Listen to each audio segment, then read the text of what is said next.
45. Good evening, everybody. I'd like to call the meeting of the Finance Committee to order. This is the January 21st, 2026 meeting of the Finance Committee. We are using a hybrid method tonight, so all of our votes will be recorded or will be taken by roll call vote. We will also record the minutes for purposes of helping us do our minutes. Our first order of business is to establish quorum. Nate? Here. Raphael? Here. John? Here. Alyssa? Here. Here. Mr. Perkins? I am here as well, so we have a 6-0 quorum. Mr. Harding is absent this evening. He is up in Boston on other personal matters. Tonight, we'd like to thank everybody from the Community Services Department who is here in person tonight. I don't know if everybody knows everybody. I assume you guys all do. Do you know anybody on the I know Nate, right? Anybody on the board? not So exactly. Alyssa, you may not know everybody. Diane Kane, who is our senior services director. Amy, you've met. Did you meet her? You saw her last week. Meetings ago, I Right. think. Yep. Our new assistant town manager. David is our director of the library, and another David is our natural resources director. Scott Gilmore will be joining us online later on in the evening. We do not, I don't see anybody here from the public, so we'll dispense with public comment, and we don't have any transfers, so we can dispense with that. So we're going to move right into the budget reviews, and then that'll be followed by possible vote to recommend some of the things that we discussed last week. So we'll start on page 44. And we're going to lead off with natural resources. So David, I'm going to give you just a couple of minutes perhaps to do a quick introduction of your department, key activities, staffing, because I don't see this head count here. Oh, there it is, 11. Specifically on staffing, are you fully staffed? Are you looking for natural? Sure. So I'll let you take it over. All right, thank you. Again, I'm Dave Condon, Director of Natural Resources. I've been the director just since the spring. So I inherited last year's budget right at the tail end. And this one was already set, or the FY26 was already set before I started. So my general thought was roll through 2026, see how I fare. For 2027, I don't want to change anything until I know how I fared with 2026. So what you see here is rinse and repeat from last year. What the Natural Resources Division does. So we have a bunch of different sections. We have the Natural Resource section, which covers like trail maintenance. We maintain all the conservation areas. We do environmental law enforcement. So any hunting complaints, shooting complaints, hunting inspections, that's all on us. The shellfish section, we have 4 upwellers in 3 different locations around town. We grow hundreds of thousands of quahogs, and now we've expanded to oysters and bay scallops every year. We grow them, we buy them in the spring as seed, grow them as big as we can, and turn them loose out in the fall. We started a few newer things this year. We're trying to overwinter some product to get it a little bit bigger for get a jump start on next year. We have well over 1,000 recreational shellfish permits. We have a whole bunch of commercial shellfish, or not a whole bunch, but a few commercial shellfish permits. We strive to have something open year round, but that we rotate through all different locations all around town. Recreational and commercial, something is always open, which is something we're pretty proud of. The Harbor Master section is anything on the water. We maintain all the aids to navigation. We have between 500 and 600 more. We have an extensive wait list. We have 2 patrol boats underway, 7 days a week, 8 hours a day, all summer long. We've maintained 3 patrol boats and a whole bunch of other smaller, skiffs and workboats and stuff for maintaining all the waterways. Speaking of waterways, we do dredging. Every year we contract with the county dredge. And right now the county dredge is in town working on 2 projects. Again, the waterways section, we maintain all the townways to water, which we're in the middle of a townwide assessment of all the townways. Turns out, news to me, we have well over 60 public access points. So that's something that has wrapped up a lot of our time trying to get a handle on that and what our best course forward is with some of the repairs and stuff that have been deferred over the years. Animal control is our next one. Animal control and natural resource wildlife, fisheries and wildlife. Maintain a couple of herring runs. We're in charge of the herring count, maintaining those runs. Any domestic, dogs, cats, birds, wildlife, raccoons, skunks, whatever rabies vector species. That's our division as well. We do all that with, I think we have 8 full-time staff. We supplement with a couple of part-time year-round folks, and then in the summertime we bring on 10 to 12 seasonal assistant harbor masters to go out on the boats. I feel like, I'm sure this is what you guys hear from every department, but I feel like we're asked to do more things every year with what has been a level funded budget every year since recent memory. So I think the only way we can maintain doing that is through grant funding and partnerships with nonprofits. So we do work a lot with the Friends of Bass River. They've provided us with some new opportunities that we couldn't have afforded on our own.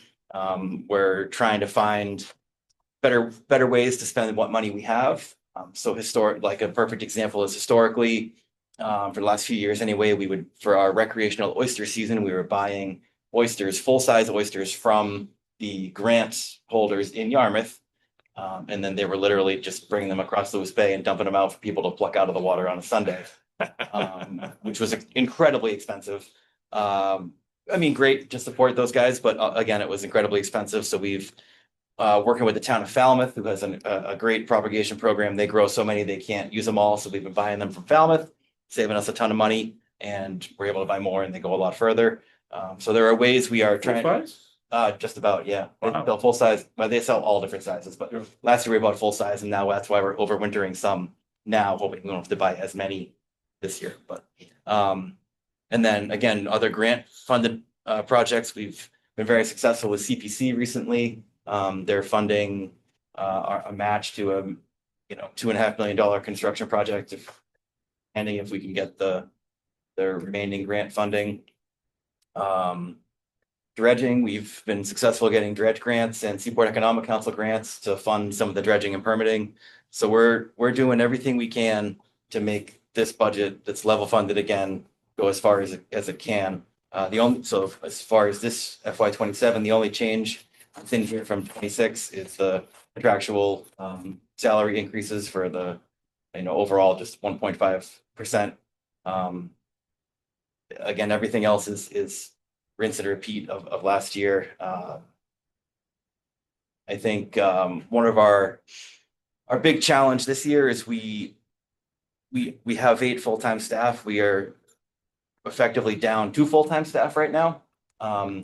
One we did hire, and he's in the police academy. It's a 6-month police academy, something Natural Resources has never sent somebody to the full-time police academy, which is a new requirement from the Post Commission.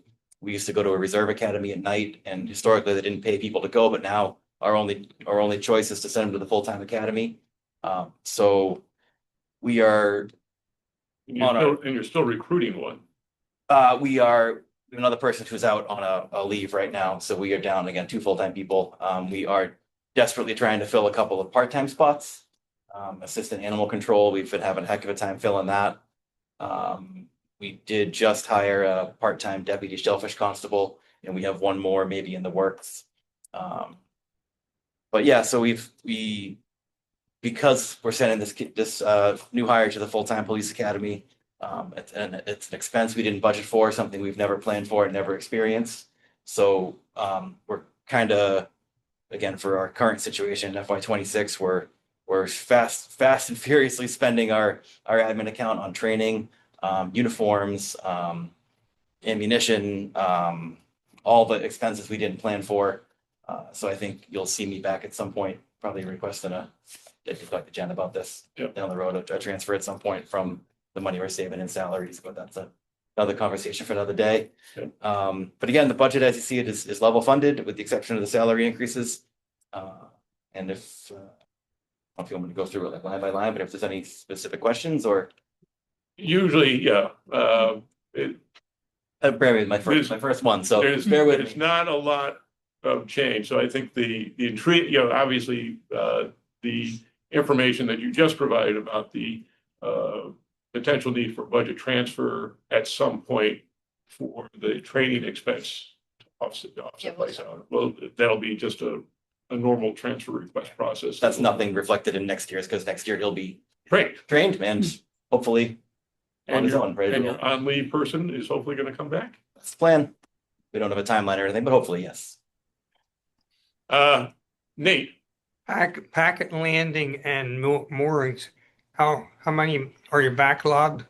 Oh, yeah. I don't know offhand. I think the wait list at Packet Landing is like, don't quote me, but I would say like 30 or 35 people, maybe more. We had a couple years there where surprisingly we had maybe only 10 or 15 on the wait list, but Yeah, that skyrocketed Yeah. again. I kept my boat at Packet Landing years ago. Yeah, and one thing I mentioned briefly, we're in a major resiliency project there at Packet, hopefully to get that off the Yeah. ground here with more grant funding. And moorings, Mooring, same thing. There isn't a mooring location in town without a wait list. I think we're pretty lucky in Yarmouth. We have so many mooring areas kind of by design that we're able to turn them over a little quicker than I think some other towns. I mean, I know personally, I waited for my mooring in Barnstable for like 30 years, but we're able to get them, 10 or 15 here, which is pretty good. Thank you. So, yep. any other questions? Raphael. Hey, David, thanks for the information. I'm also surprised to hear about the 60 plus access points. And my question is on that particular item, are any of these points, any of these locations unsafe?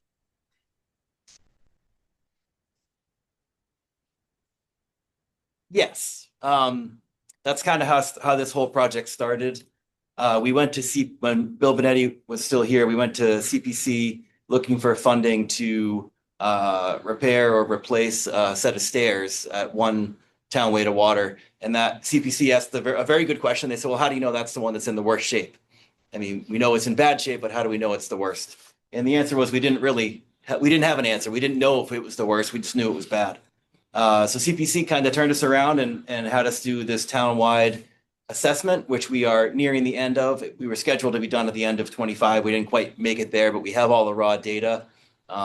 We contracted with Horsley Witten. They came out and did a physical assessment with all sorts of criteria of every single town way. And the ones that are like unsafe have at least been band-aided together to keep them open. But out of this project, we'll have all the sites ranked on order of need and feasibility for what we can actually fix, and it'll give us kind of a roadmap on how to go forward. Something we don't have budgeted for and never really have. It's been a capital article that's gone through a couple of times for coastal structure maintenance. That's really all we have for a budget for repairing this stuff. But without the roadmap, it's kind of hard to know what to ask for. So I think it'll likely be a combination of capital asks and whatever we can do within our operating budget to fix these things going forward. But there are a lot, and we're nearing the finish line of the assessment. So we'll have like I said, the whole goal of this is to have a roadmap, which we'll have here in probably the next couple of months. So you answered my question, and I'm not trying to put you on a spot, but because it's more for leadership to address the concerns, and that is, I'm going to re-ask the question: should any of these unsafe locations be shut down, as painful as it may be, as much of a stir as it may cause? Are any of these currently putting the town at a liability? and I'm not looking for a specific location answer right now.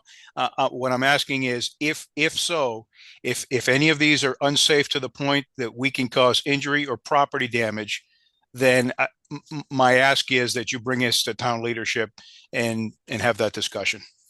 Yeah, I think without getting to specific sites, I don't think that any of them are to the point where the town is really in a risk of a liability type issue. I think the ones that are bad, we, like, again, without getting too specific, the one Right. that we started that whole project with, the parts that were incredibly unsafe, we just flat out removed Okay. and, shored up the spots that we could to keep as much of it open as we could without it being dangerous. So I think that's kind of our motto. I mean, any of the things that, And I'm sure we're going to be hearing more about this in the future. I would say with capital requests, Yeah. and that's the goal of the study, is to make the determination on what the priorities will be. And with that information that will, once the study's finalized, we'll be able to, put these projects on the capital plan.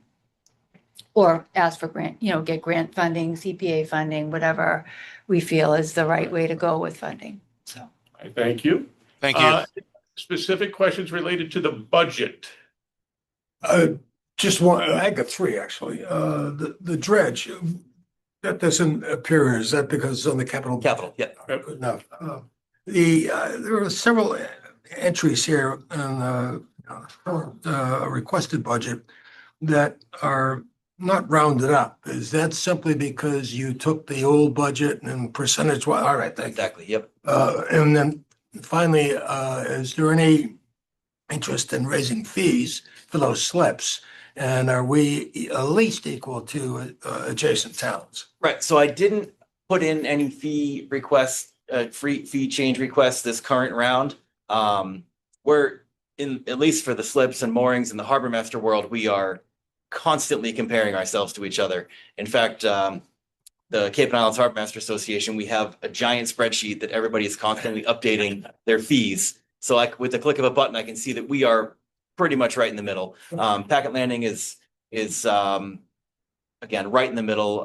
There are private marinas that are more, there are public marinas that are maybe less, but without running the risk of, competing too much with a private entity, we're like right, I think, in the sweet spot. The risk of sounding too much like an economist, if you have a queue waiting to get in, Yep. why the hell don't we raise the Right. To be honest, I think like our mooring fees are actually higher than a lot middle? of towns. I'm saying, right. yep, Yeah, I mean, it should be the upper bound at that rate. I agree. I think we're right in the middle. I think maybe on the next round, we entertain the fee change, but I didn't think it was quite appropriate. But again, I think it's a good thing to note is that the select board now does a annual fee hearing, which I think is a big step forward. And I know that you helped make that happen. So thank you. Any other questions related to the budget for natural resources? Hearing none, seeing none. We'll move on to page, hold on a second, 48. Senior services.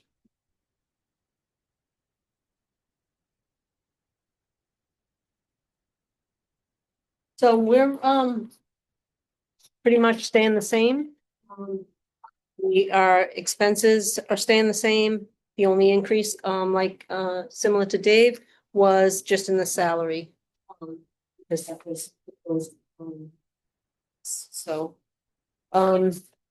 Basically, I like to think of the senior center as an older adult activity center, where they can come in. Right now, we put on 17 weekly fitness and yoga programs. We also put on over 21 activities, weekly activities, and approximately 33 each cycle of the newsletter. So that's every 2 months. We put on 33 new programs and stuff like that. We also do 30 services for our outreach department. And then we also run transportation for seniors, take them to medical appointments and to, to the senior center or to the barber shop, the post office, things like that.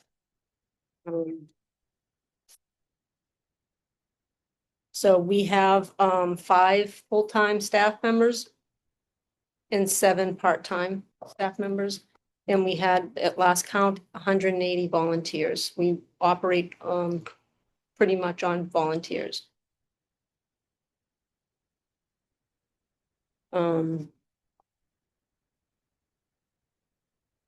So what we're seeing in our challenges moving forward is basically mental health, food insecurity, and I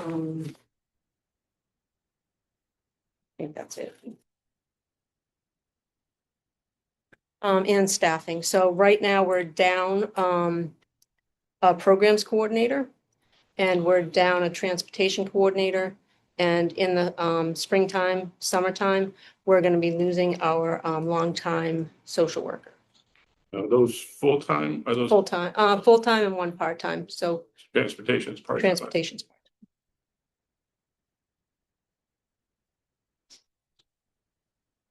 So you're down 2 now. Right, and we're gonna be down Down a third. 3. But your budget still reflects Everybody's still the working. full contingent. The other, when we were looking at you and I were looking at some of the trends that in the bigger picture. Mhm. I was just perhaps if you could address some of, where are we in terms of activity, Certainly. So the programs capped out the year, or actually we had 35,695 touch points. So that's basically 26,000 roughly programs. The next big number would be coming in from phone calls in and out of our center. I just roughly estimated very generously 3174. But that's not including our daily phone calls to reminder phone calls and everything else that goes out on all our programs and all of our events. So if I estimated that fully, it's going to be up over 5,000-6,000. So and that's in these figures. It's not including the 30,000 Meals on Wheels that goes out of our building each day. So Monday through Friday. how are we doing on the van? On the van, we had 20, 21, 40, 65. And those calls for the van, we could talk to the person 3 times before we get it right. Because they call in, we have to call them back, to confirm it, and then we also give them a call right before their appointment, right, scheduled. So. On the budget, there's no, the fuel, I assume, is paid for out of the town fuel budget. Yeah. On our gas van, we have an electric van as well. Oh, how's that working? It's working out pretty well, except for when it's really cold weather. The mileage just drops down to like 16 miles. So 16 miles. 16 miles for the day. So we have to make sure that it's charged and don't go too far. It has a generator that rides around with it to charge the battery. Yeah. So no, it's really well in the summertime. It's excellent. Yeah. And so we're working with the on preconditioning it so it'll last through the day. Biggest single line item on your budget is the professional and technical. Yes, that pays for all of our instructors. So the people who run the program. Right. The various, I know you run it. Yeah, so all of our fitness instructors, any instructor that we call in.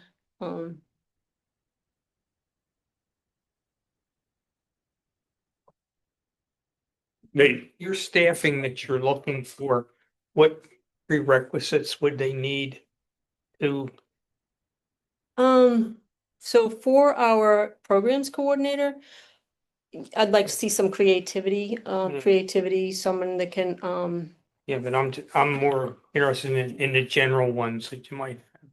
Why I'm asking is, the Cape Cod Boat Tech, mhm, has a lot of students every year that they get placed or they go out on training. And it's a good way to employ local people. Okay. I haven't looked into them, but Yeah. I certainly will. Bob because- Bob Sanborn's the is the Contact there. contact. He's just Dr. Sanborn is. the, Dr. super- Sanborn. Is the superintendent Yeah, of the school. Okay. Really good guy. but they have a lot of students that Would in like to get- different disciplines. I mean, you wouldn't want a carpenter or a plumber or something like that, but he might have somebody that can, and they can go in there as a co-op to start out with. They do kids do them 2 weeks on, 2 weeks off, stuff like that. Okay. The Yeah, positions are a part-time van driver. And they can't do a Yeah, van. that- And then it will be a social worker, so they'll have Yeah. a certain I think license. Okay, well program. then it won't The- it won't fit in. We're looking to even get a little off track on our program coordinator because this position's been vacant for a long time. But like filing or doing, the mediocre stuff or helping with the meals on meals, getting the meals ready and stuff like that. Yeah. They might be able to fit in there. Any other questions? Mr. Perkins? Basically, I'm trying to get an understanding of this thing, touch points. I'm assuming that's every time somebody is either swipes their key or whatever. But could you give me a sense of where that was a year ago and where it is now? Is it going up or going down? You Oh, know, no, it's you going have to keep It's going gone up. up. Yeah, it's been going up steadily since Is COVID. that the result of more seniors being involved It- or more programs being same set of seniors? A little bit of both. So the senior population, as you know, is just increasing steadily. So Perfect. that's going up. The amount of people that we are contacting and trying through different areas, methods is also going up. It's increasing. So it's a little bit of both. I know for some people, that's their main contact. I mean, without the senior center, they'd sit around all day on the sofa and do nothing. It's like they're home away from home, so It they is. go to the senior center just to get away from what's really, bugging them. Any other questions? Hearing none. At some point, I do want to, I'll circle back with you, it's just sort of to sort of memorialize some of that. We just covered, okay? And feel free, if you want to. Thank you. Thank you. Thank you very much. Does anybody want a newsletter? It's got everything in it. I get mine at home. You already, everybody should. He has a We're gonna turn now to the library budget, which you can find on page 51. David has a couple of handouts, which, do you have a- They're actually in the pack too. They should be. If they did- We weren't doing presentations, so I don't. Yeah. Before we begin, I just want to remind the committee I have a conflict of interest, so I think I'm okay here, but I will not be voting on the library in the future. Yes. Understood. But you still need to be here Very- to listen to this Very guy. excited to hear it. I want to, this is really about the operating budget. So tonight we are not going to be talking about the library building project. The library building project is, and David could sort of give you the quick snapshot, but we're still at the stage where we are waiting for the board, the library board, the state library board, to respond to our submission. And it's only after we get that response that we can move forward with the cost estimating and everything for the capital project. Yeah. And just so everybody knows, you'll have an in-depth conversation about it when we review the town meeting warrant articles. So that will be a separate warrant article that the finance committee will have, make a recommendation on, and you'll have all the information at that time. And we'll answer any questions you may have at that time when we present that, but that's not tonight or part of the operating. As soon as I can, I'm sorry that I'll make sure that Raphael, John, and Alyssa, as well as Bob, get a copy of the thing that we're talking about. But I think David is really good at covering things. Take it away, David. Okay, thank you all. Basically, I just put together a couple of numbers to let you know what we've been up to for the past year. Really, I think I could say that we're, experiencing fairly steady year-to-year growth. So at least in terms of our engagement, circulation, and whatnot. So in terms of stats, we're up to about 67,000, just short of 68,000 items, of which about 54,000 are print and just short of 14 are non-print. We are seeing some growth in our non-print collections.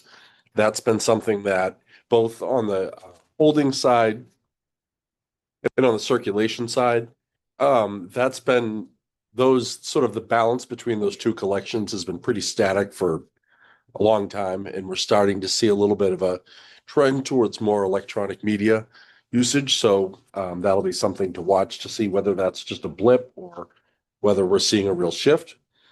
Open hours this year increased from just short of 2,400 in FY24, 2,600. That's across the two branches. That's what we report to the state. So there's a little nuance to that. Patron visits held roughly steady, where we're just short of 110,000. FY24, we were at 113. We have 8,530 registered borrowers, of whom 6,142 are town residents. Looking at programming, we had 265 live programs, 8,000 attendees. As you can see, there's sort of a pretty wide distribution, although children 6 to 11 are our primary constituents in that. No surprise there. 22 volunteers and 1,450 volunteer hours. Two other things that aren't in here that I just looked up this afternoon. Our computer usage is up slightly. We have as you may know, patrons have to sort of click into a session. We don't ask them to sign in, but we are able to track the number of computer use sessions. And so it went from just over 11,600 in FY24 to just under 12,300. So that's climbing.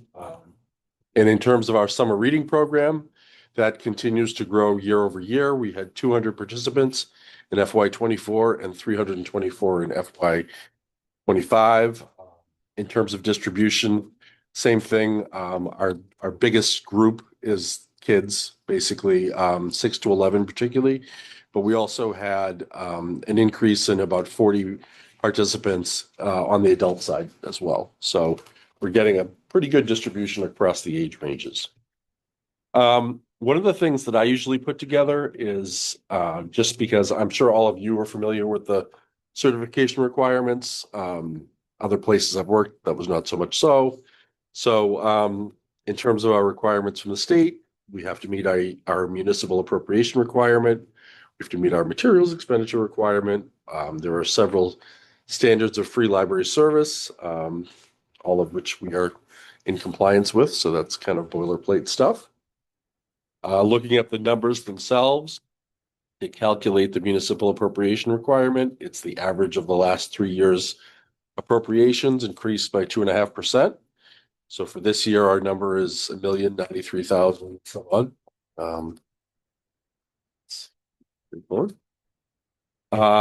Our materials expenditure requirements, because of the population of the town, we are required to spend 13% of our total appropriation on materials building. That's because the town has crossed over the threshold of 25,000 population. So they index that up. So this year it's about $144,000 is our material expenditure. And then we are required, based on the same population metric, we're required to be open 6 days, 59 hours a week, and some evenings. So, and we're required to be in compliance 38 weeks out of the year.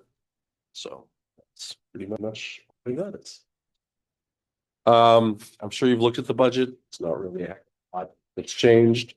The only things obviously the full-time salaries are basically stipulated wage tables. We do have a vacancy that we have not been able to fill. We're actually looking to perhaps not fill that full-time position and fill a different full-time position just because it may work better in the short run anyway. The only real changes on the salary side, you'll see there's an increase in the part-time line. That's because in previous fiscal years, I understand that the cost of living increases that the part-timers get weren't built into the budget request. So we factored that in this year so that we have a shortfall there. And you'll see on the materials line, there's a little bit of a bump there. Everything else, pretty much in our other expense lines, we kind of just moved money around. For the most part, we really didn't go up on many of those lines. You'll see that some of them, if there's an increase on one line, there's pretty much an offsetting decrease in another line. And so the total budget comes in just slightly over the state required minimum. So I noticed, Jennifer, that this goes back. This is one of the few departments that, other than the enterprise departments, which does get direct allocations of their share of benefits and custodial services. Yeah, that was done a number of years ago. I'm not a fan, but the problem is if I move it back into the general part of the operating budget, then it reduces their budget. Right, and then you're And back. then I have to put that back in their budget, so then the budget goes up. So we're leaving that in there for now. Okay. Mr. Perkins. I have several questions. sure. You mentioned so 6 to 11-year-olds in the summer program. I'm not saying this to be critical. I'm just pointing out something, or at least trying to understand it better for myself. It might be a real advantage. Is a summer program effectively daycare? Oh, no. Well, I mean, think of what I'm saying here. If I were a parent who was working and in the summer, I don't have a way to care for my child during the day, is sending them to the library and engaging them in, enrolling them in this program, a way I can at least cover for a couple of hours? Well, it's more like events. It's not so much a formal camp type thing. Like we don't do camp. Yeah, but events with, think of it from the parent's perspective. I mean, I know myself with our kids, whatever the town offered that we could put the kids in during the day, it was a huge benefit. yeah, I mean, it's definitely something that we see a lot of people using. I mean, another way to think about it is like the weekly story times. We have a lot of people that's just part of their routine of what they're doing during the week with their kids. So I would say that that's true, certainly with the summer programs.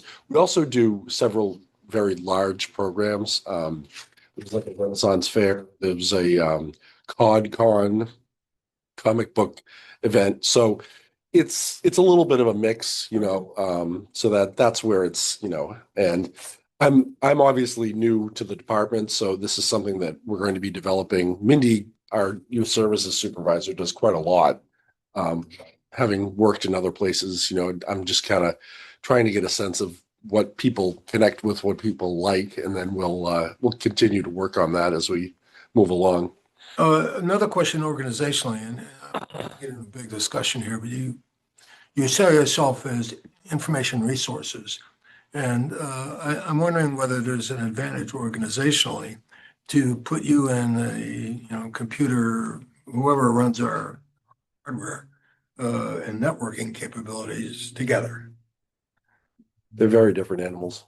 Oh, I disagree, but I'm just curious. All right, where does that fall under you, Jen? No, it doesn't, but I mean, we don't have the capacity to, it is different. The way they manage their IT is very different than the way we manage our IT, and there isn't the capacity to merge them.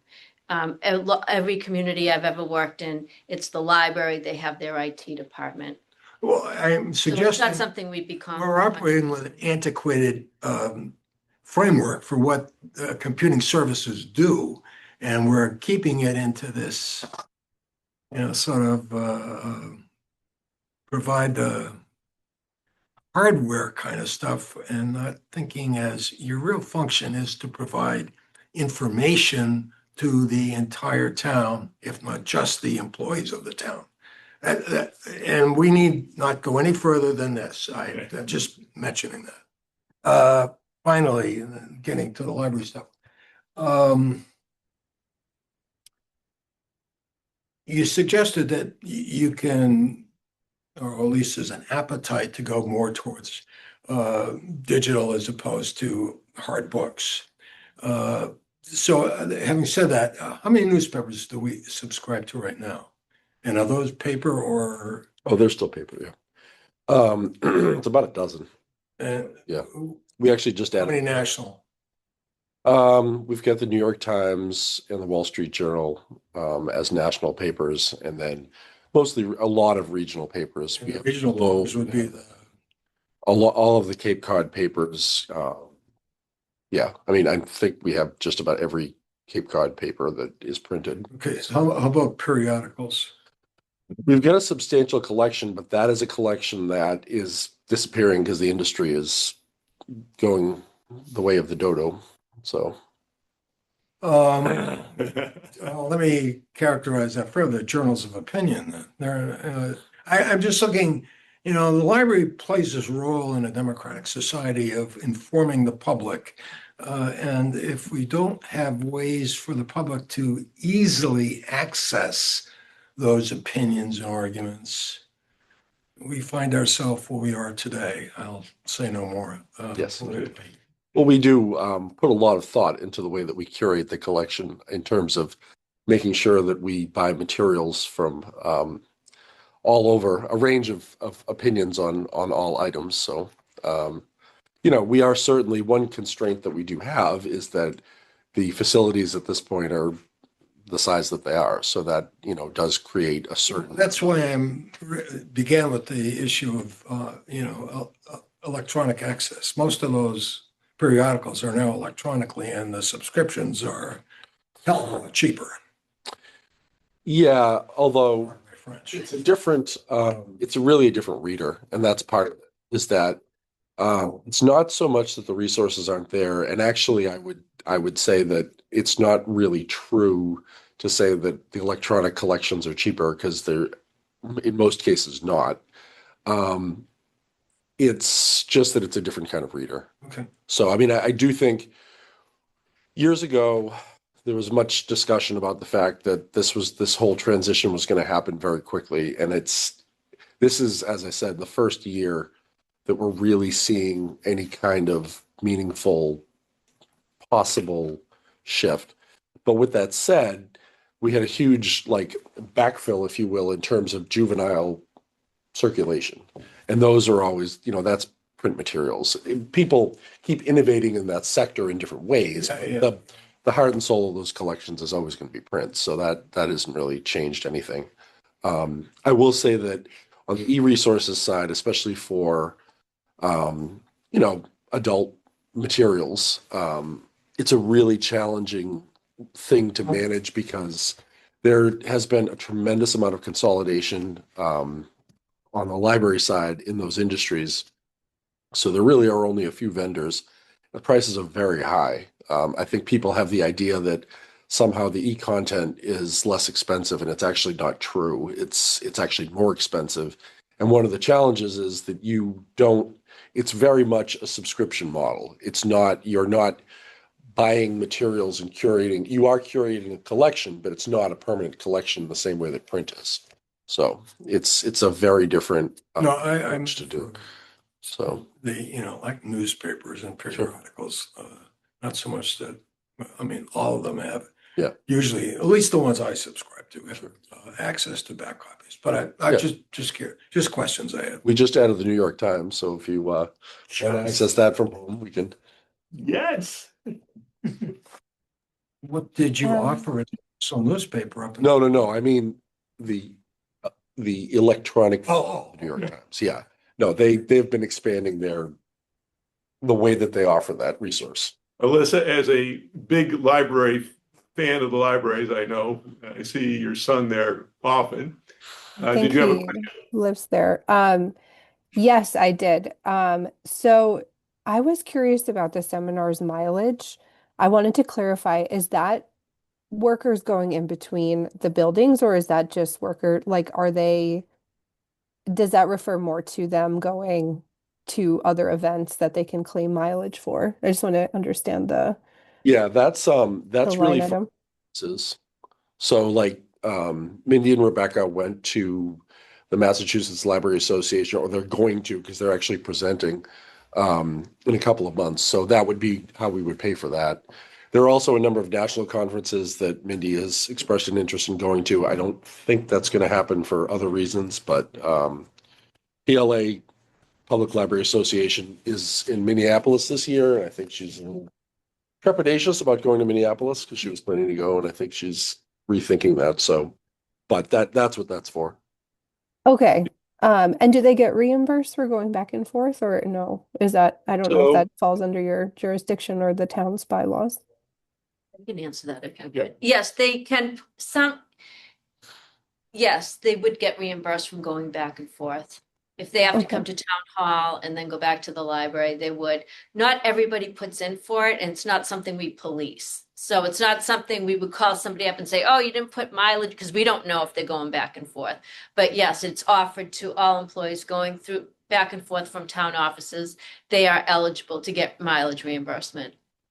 Okay, got it. That makes a lot of sense. So I understand the line item is more towards the seminars, and I just want to plug every time I've heard somebody go to a seminar, the library comes back with fantastic new initiatives. So I know that this was cut this year, but I am a huge proponent of um your librarians going out and getting some ideas from other libraries. So And remember, yeah. and Alyssa, I just want to mention, we did take down that line item, but we only spent 1,600 the year before. And it doesn't prevent people, because you put the line items together. So if you go over in one, you can get it from another line item. So I think from an operational standpoint, we always Okay. offer this to people, even if we didn't have enough in the line item. The only reason we reduced it is because they haven't been spending as much.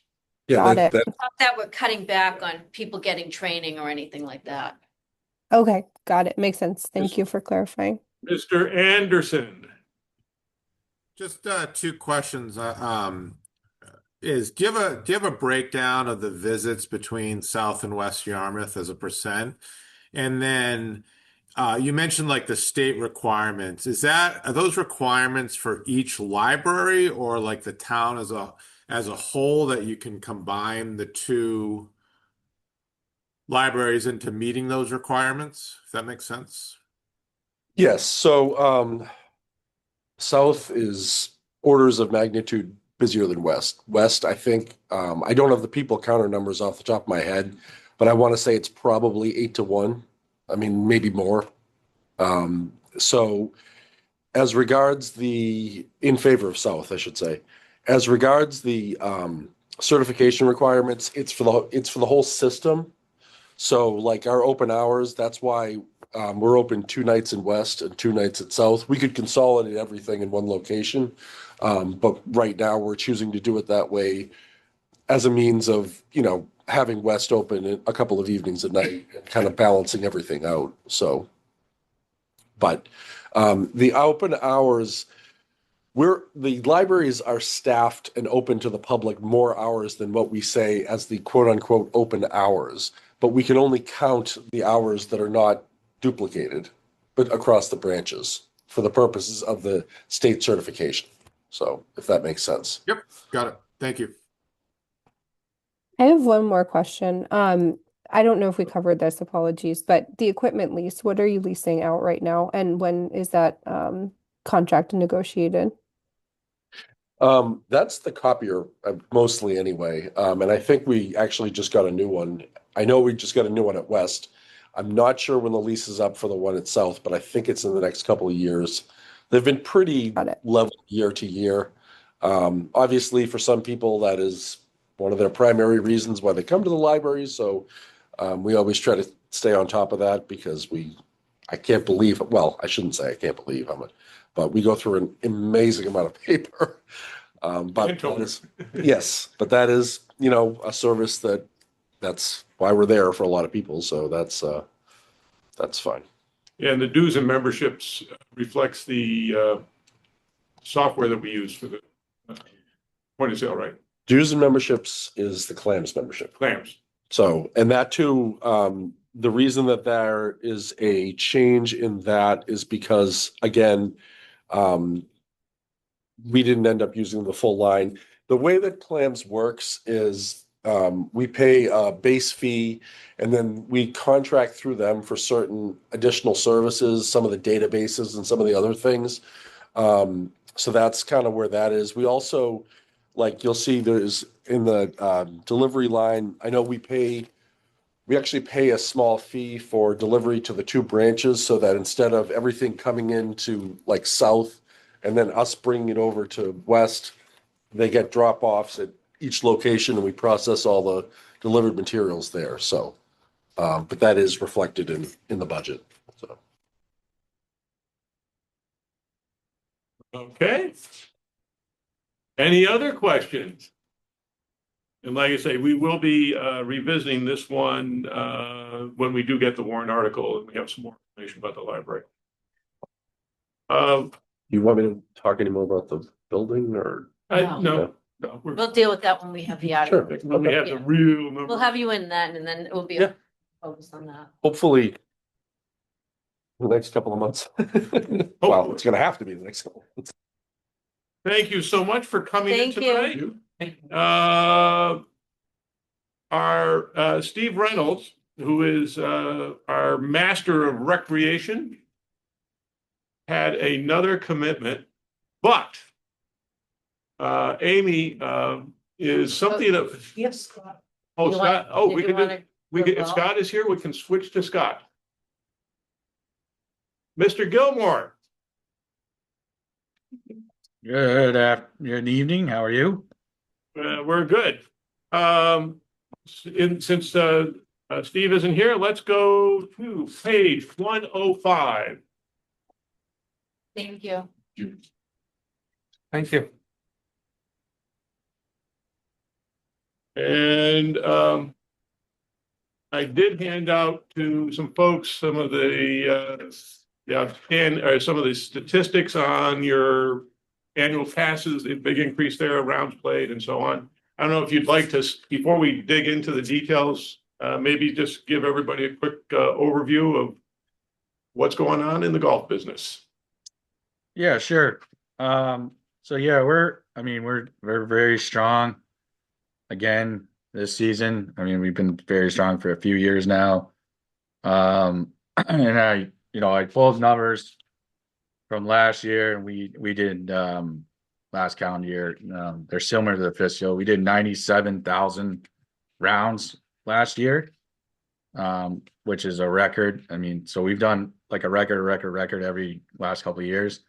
So we still see a big boom, if you will, keep coming, and there's kind of no end in sight, which is a great thing for us. But out of those 97,000 rounds, 46,000 of those were member played, and so member rounds count for about 45% of the whole rounds. So everyone's getting to play golf, and we like that, and it helps us fund all the capital needs that we need to do to keep the courses moving.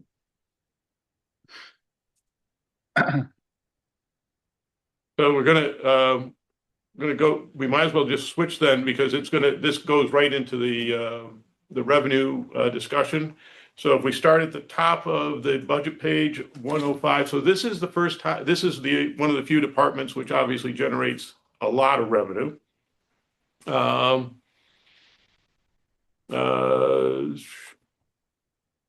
Scott, right now you are, I know that this is a different fiscal year, but last year you had a grand total of almost $6.4 million in revenues.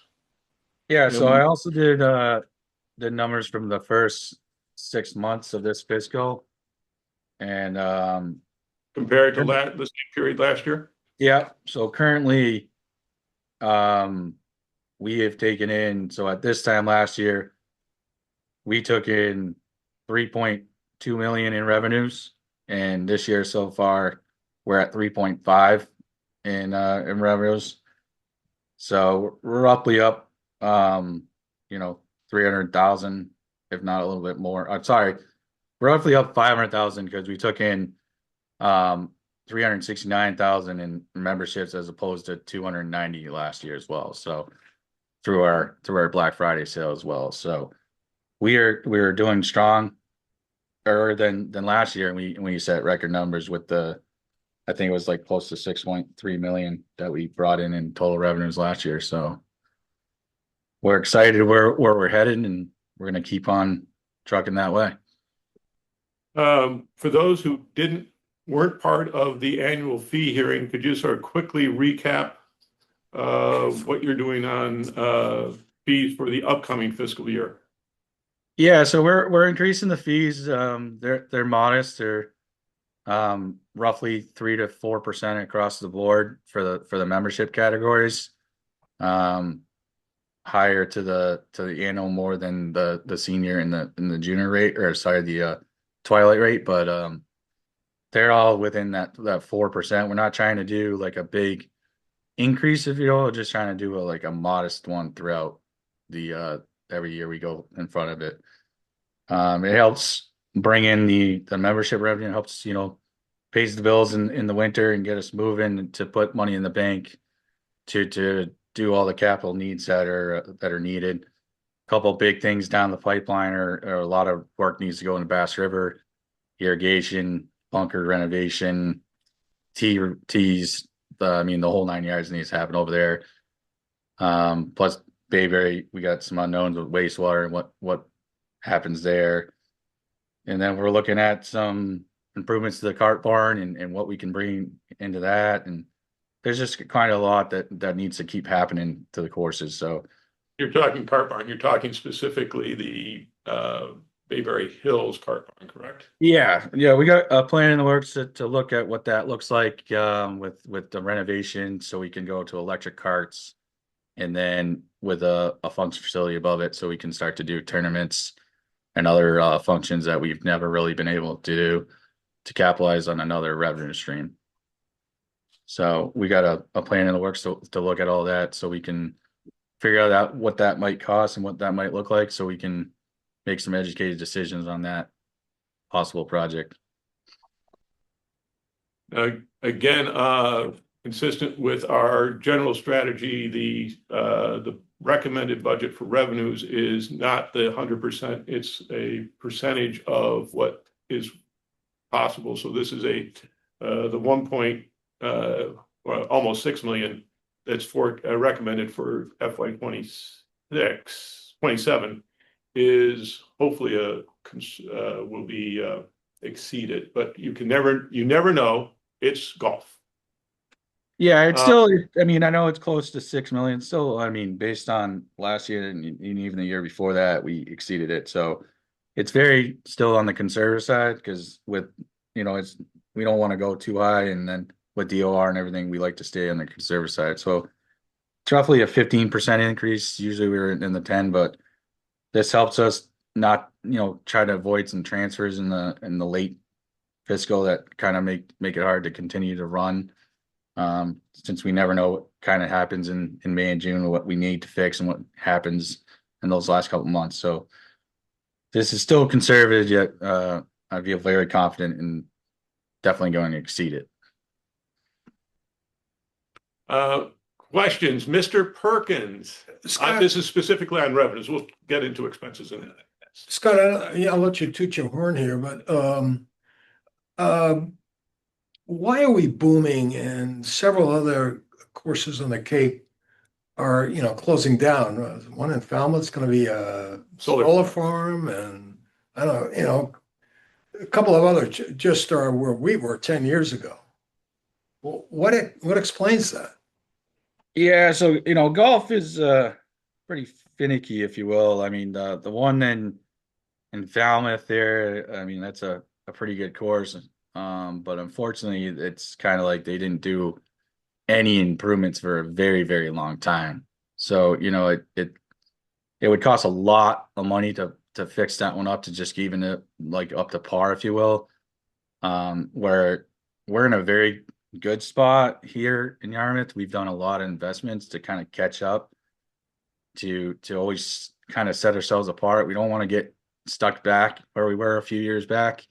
We just kind of need to keep reinvesting into those facilities. You know, what we always hear is when people play us year after year is like, oh, you did this, oh, you did that. That's exciting to see. So, you know, it's not like you always have to do a big project. Sometimes it's the little ones. Like, you know, we got a lot of compliments just on doing the bathrooms at Bayberry. That was a huge hit. And then putting the bridge in at Bass River was probably the best thing we've ever done. Even over Yeah, how long did that take?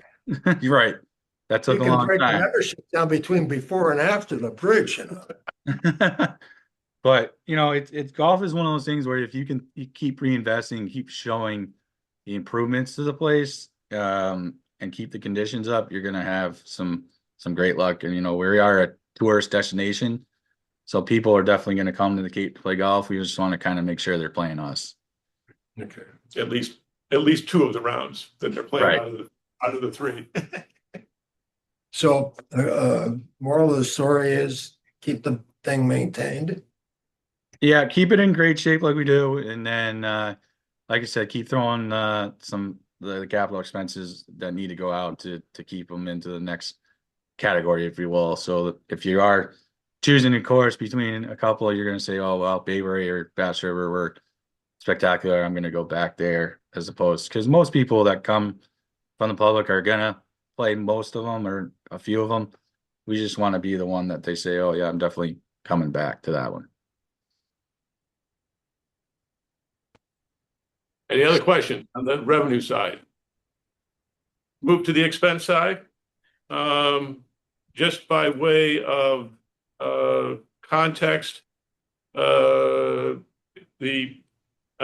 budget shows FY27 headcount FTE at 16. I know that historically you have operated at a lower headcount. Could you tell us where you ended up at,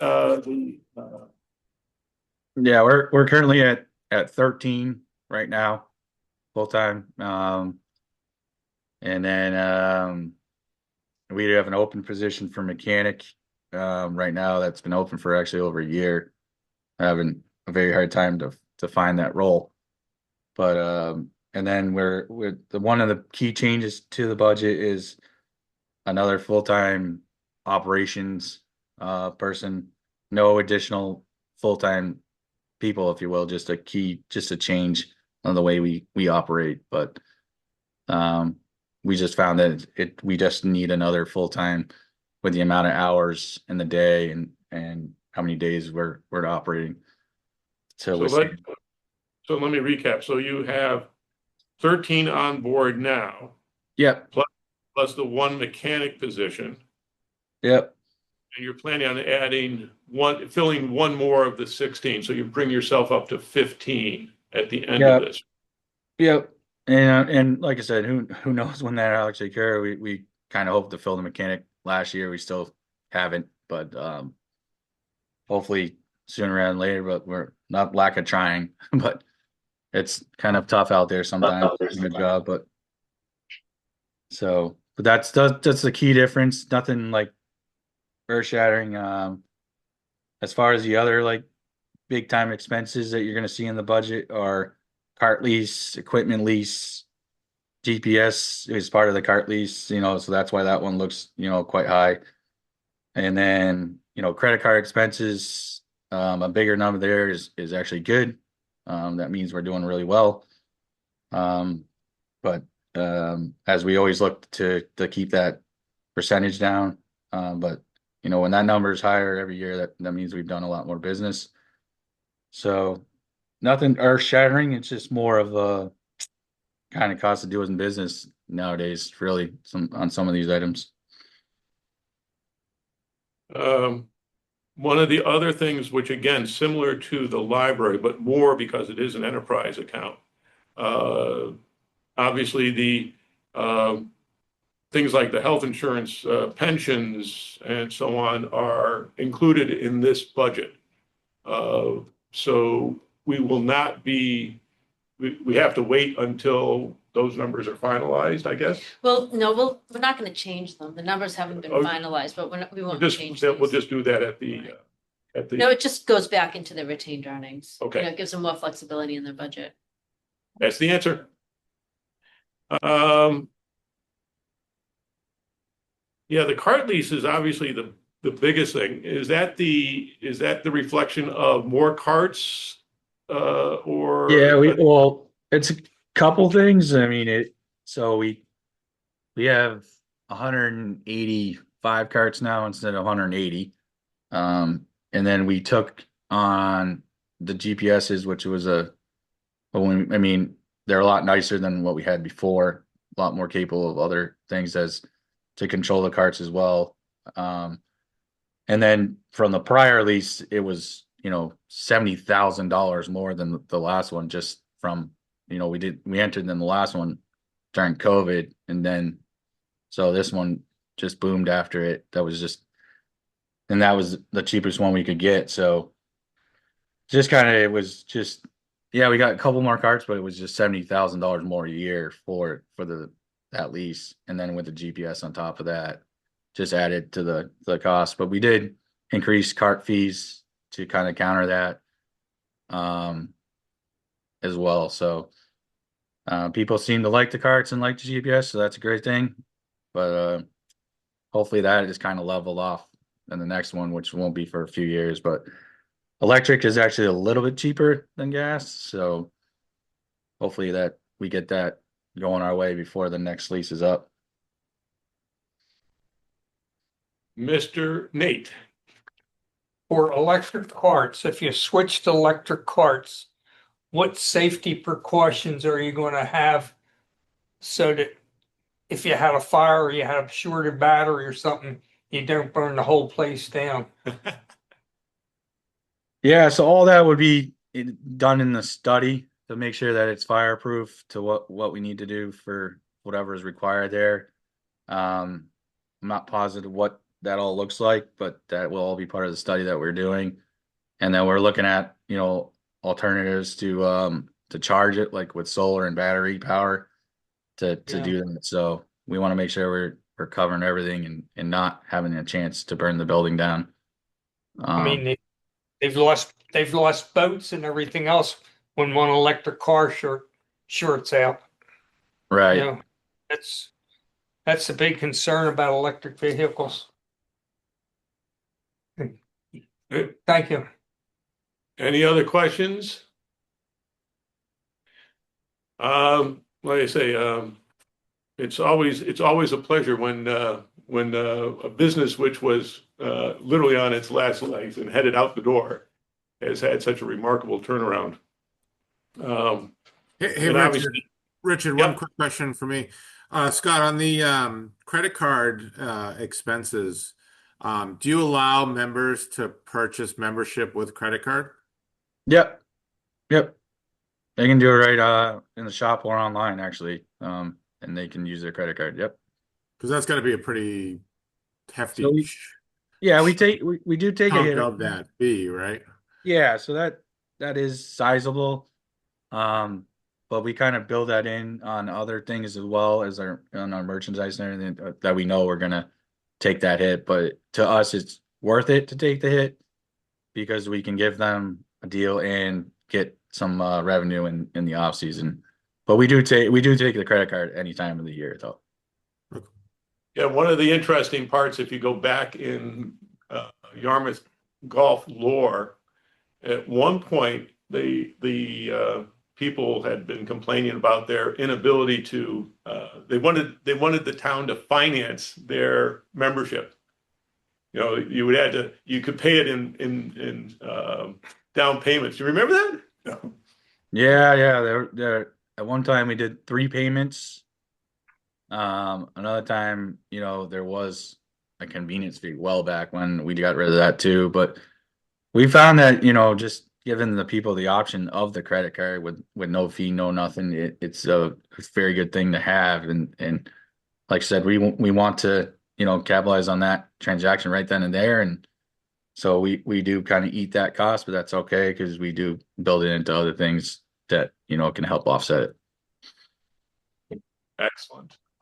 Scott, is your volume large enough that the fee is negotiable with whatever bank you use? Yeah. So I mean, based on like credit cards, we always look at it every year. We're roughly around, like a 2% charge depending on the card. So it's not really that big of a deal. I think last year we're at 130,000 or something in credit card expenses. So we'll be roughly around the same, if not a little higher. Obviously, we're doing more business, but we factor that in. So Are you on the town's bank or are you Yeah, on? we're not negotiating the credit card fees, just so We're you not. know.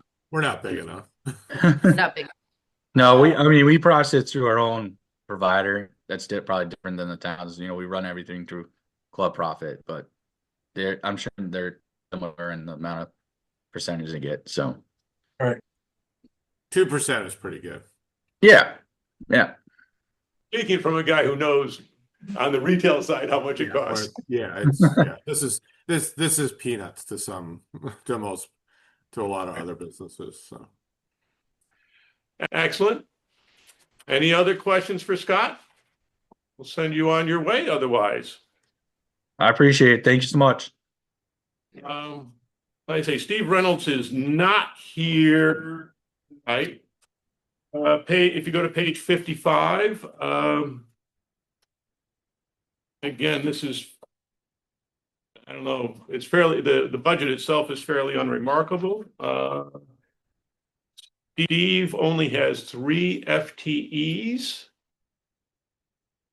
Yes, one of which, his deputy or the assistant, recreation director recently left, so he has one to fill.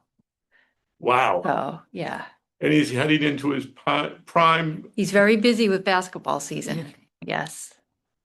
Yes.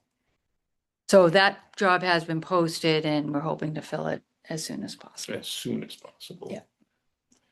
I was going to say, because that's literally, you're headed into your prime summer season. In fact, I was, the joke is that they opened the doors for the summer camp. And I think it took them how many hours to sell out? Like 1?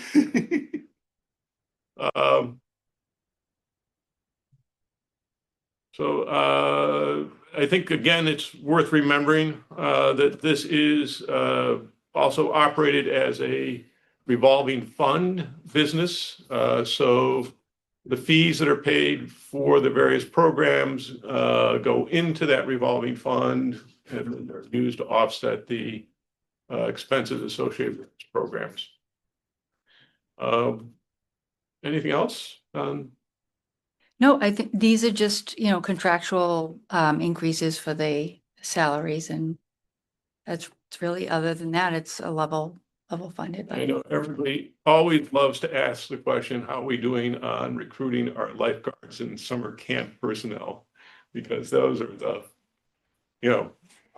have been tough positions to fill, but Yeah, and in speaking with Steve earlier, when I first started, he said that was challenging, but I think it was last year they did raise some fees, and he said they had great success in being able to recruit.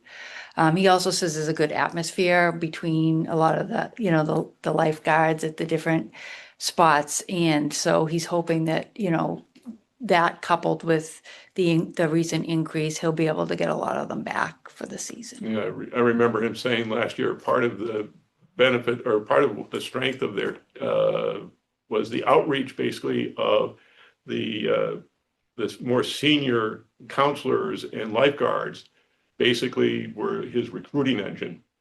So it was like, nice job. Melissa has her hand up. Yes, Alyssa. Hi.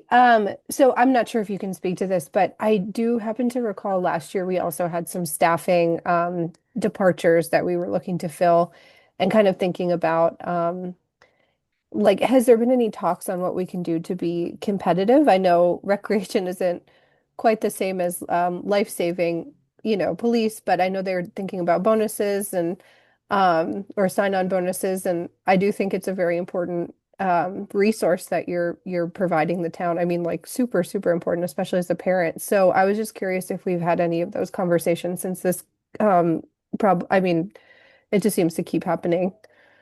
Sure, this happened very recently, and we were able to post the job, very quickly. And in speaking with Steve, he said that there's already been a lot of interest in the position. So I don't know if Okay, that great. was necessary, but Yeah, Alyssa, they really addressed this last year. Okay. So they adjusted the salaries. They brought the lifeguard salaries up. If you remember, there was a significant increase. And so we brought more lifeguards on in the budget that we went over last year. And that has been proven to be very successful. So as they stated that the lifeguards, we bump them up every year. We look at it all the time to stay competitive. So we don't Awesome. have any issues like we did last year when we raised beach fees, which will actually go into effect this year. But I know the last couple of years it's been tough. But when we sat through our budget meeting, we were encouraged by, the recruitment efforts and that there isn't really an issue. And if there is, we usually address it right away. That's great to hear. I think the story I might be conflating the 2 years, but I'm happy to hear the story's different this year. So thanks for clarifying. Other than that, I mean, I think the interesting, one of the challenges that recreation departments, and I was talking with Amy about this afternoon, is the demand for recreation services in our area is very high, to the point where they recently commissioned a field use survey, which will be reviewed with the February. selectmen on February 3rd. So there you go. All this and no hockey rink? I don't understand. Oh, stop. Okay, we have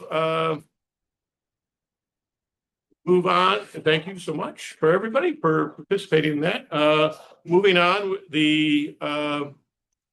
this was last week we went through the community development and inspection services budgets. The health department included the veterans budget estimated assessment from the veterans group at 195, but that hasn't been finalized. Yeah, I haven't received the assessment. I really need to follow up on that. I haven't received anything from the county. So a couple of thoughts here, we can go through them one at a time. So community development would be as printed in the budget book. The building would be as printed in the budget book.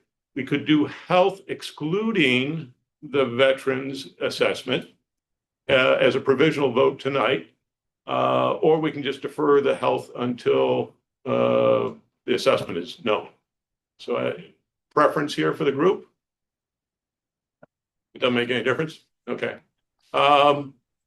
With that, last week we did do it as a single motion to basically, so I would suggest that we do the motion be to approve the community development, building inspection, and health budgets as printed in the budget book, excluding the veterans portion of the health.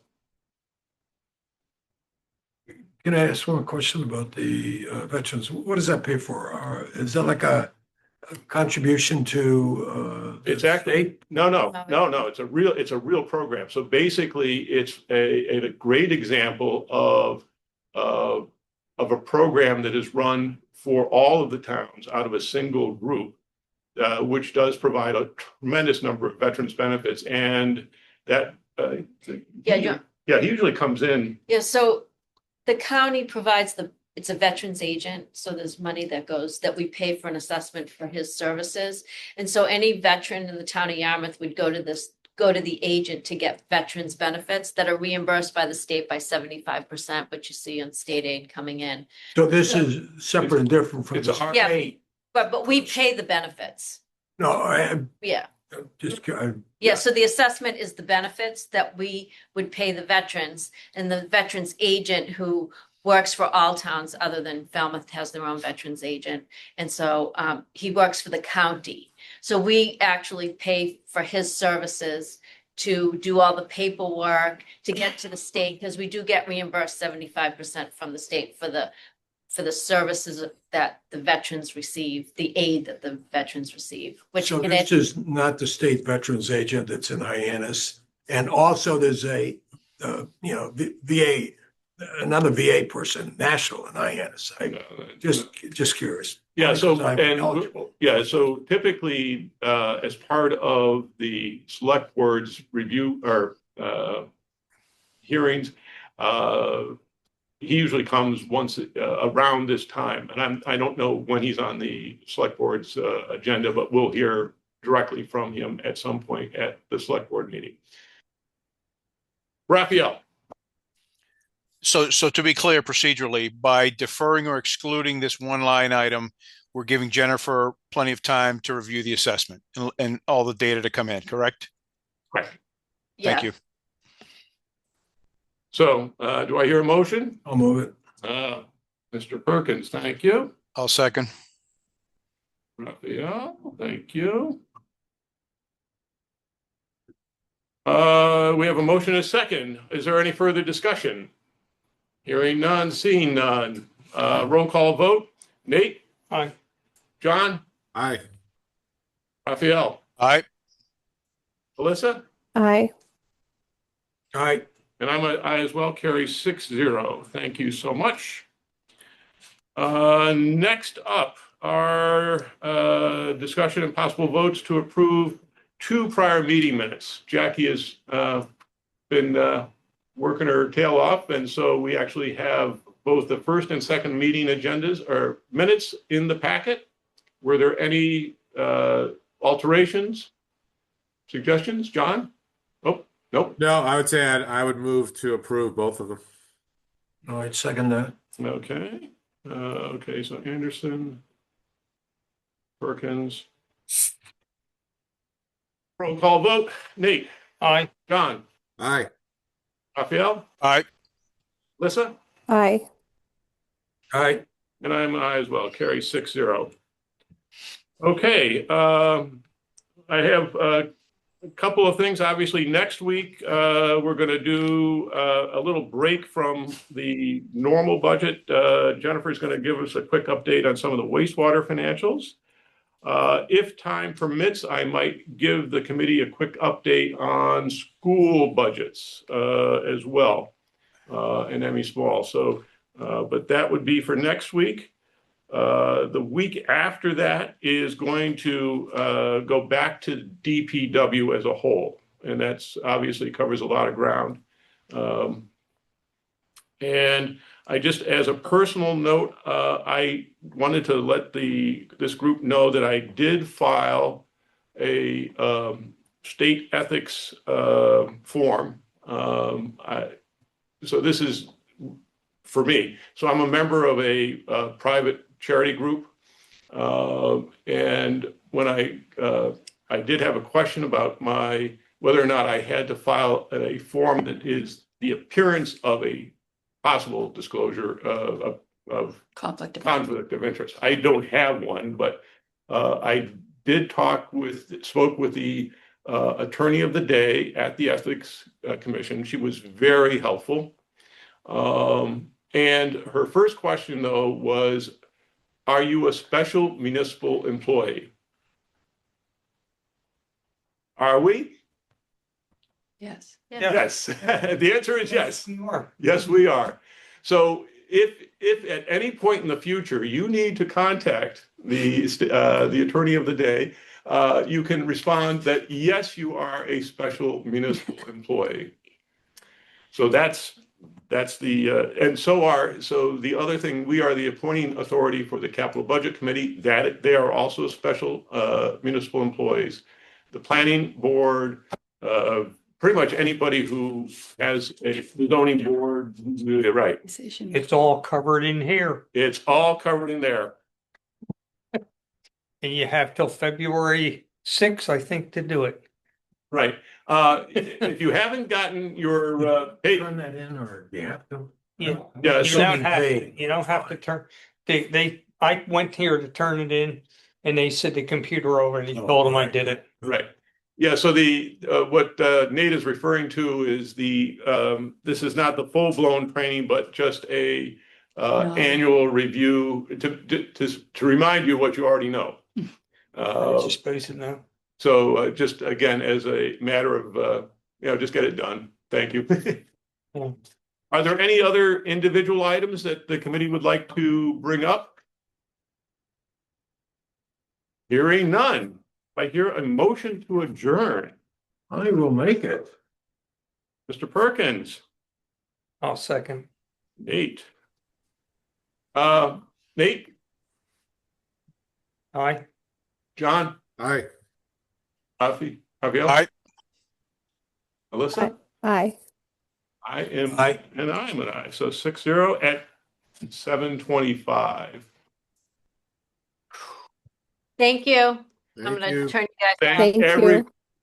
Thank you Yeah. very much. Good night. Bye. Good night.